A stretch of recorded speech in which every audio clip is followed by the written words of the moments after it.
Sino ang nakakakilala dito sa ating miracle fruit? Alam niyo ba kung paano ito gawin at lutuin? Napakasimple nga ito mga mare kung paano gawin at lutuin. Kaya tara, samahan niyo ako para malaman niyo. Lalo na sa mga hindi pa nakaka-experience na gumawa at magluto ng ating miracle fruits. Unang-una nyo nga gagawin mga mare ay biakin nyo lang na parang buko. Pwedeng kudkurin nyo na pang buko salad ang kudkud. Pwede rin namang sampi ang gamitin para mabilis matapos. At ayun lang nga mga mare, ganun lang hanggang sa matapos at maubos nyo kung hanggang saan yung laman ng ating miracle fruit. 2 piraso nga ang ating binili na miracle fruit. At first time nga namin itong gawin. At first time din namin na magluluto ng ganitong prutas. At sinabihan nga lang kami kung paano gawin, kaya sinunod na lang namin. Ngayon nga lang namin nakita yung laman ng ganyan, ng miracle fruit. Wala pala siyang sabaw at very solid ang laman niya. At ayan nga mga mare, biniakuli ng asawa ko yung isa pang buo ng miracle fruit. 2 kasi yung binili namin. At pwede nyo rin nga palang kudkurin yan mga mare na parang buko salad ang liliit. Mas maganda nga yung ganong kudkud mga mare dahil mas mapino siya, mas madali siyang magsasabaw at magkakatas.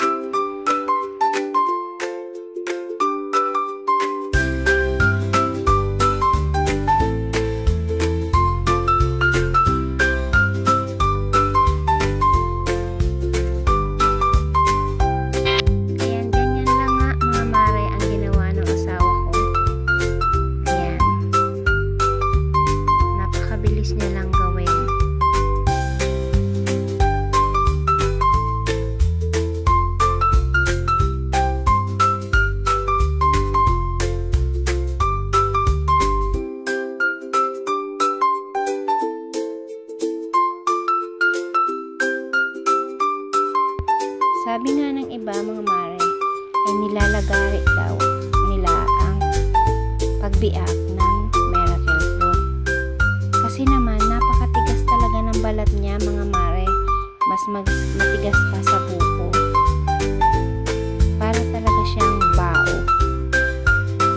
Pero ang ginawa nga lang dyan ng asawa ko ay initak na. Kaya naari naman. Parang nagbibiak lang talaga siya ng buko.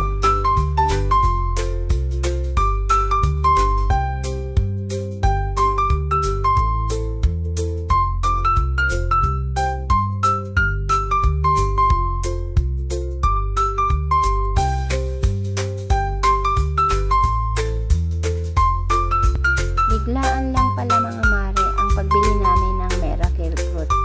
One time kasi nagpunta kami doon sa isang kaibigan namin doon sa kanilang hacienda at sobrang napakarami nga ng bunga ng kanilang puno ng miracle fruit at inalok nga kami, kaya nagtry nga kami na bumili at ito na nga, sabi nga nila ay napakaganda nito sa ating katawan at maraming benefits, kaya talagang sinubukan namin. At ayan nga mga mare, natapos na magkudkod ang aking asawa at ganyan nga lang ang ginawa niya, nilagay na niya sa kawaling malaki at nilamas-lamas niya lang para lumambot yung kanyang kinudkod. Kasi nga ginawa namin ay sinampi niya ng pagkudkod sa kaniyang bao. Kaya nga mas magandang gawin yung mga mare ay yung pangkudkod ng pangbuko salad ang inyong gamitin para hindi nyo na kailangan na lamas-lamasin para lumambot. Ayan.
picture. Ayan.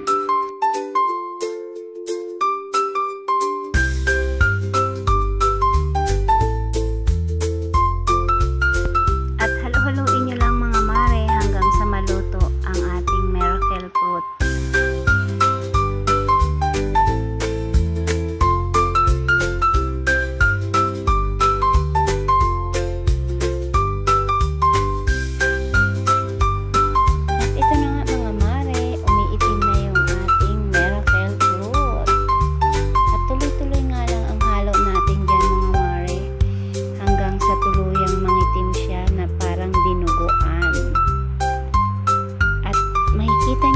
Naluto na siya, wala na siyang puti-puti dyan. Magiging itim siya na parang dinuguan. At yun na nga mga mare. After nung maging parang dinuguan, ay isasalain nyo nga lang yan mga mare para makuha nyo ang kanyang katas. At ayun, pwede na siyang inumin. Bago nyo nga salain yan mga mare, ay kailangan nyo munang palamigin yan. At papalamigin nyo nga muna yan mga mare bago nyo salain. Kapag nasala nyo na, ay ilalagay nyo sa malinis na bote. Pagkasala nyo nga mga mare, ay pwede nyo ilagay sa rep para mas tumagal. Masarap nga rin pala siyang inumin mga mare kapag medyo malamig. At yun lang, sana nag-enjoy kayo sa video na to. Bye-bye!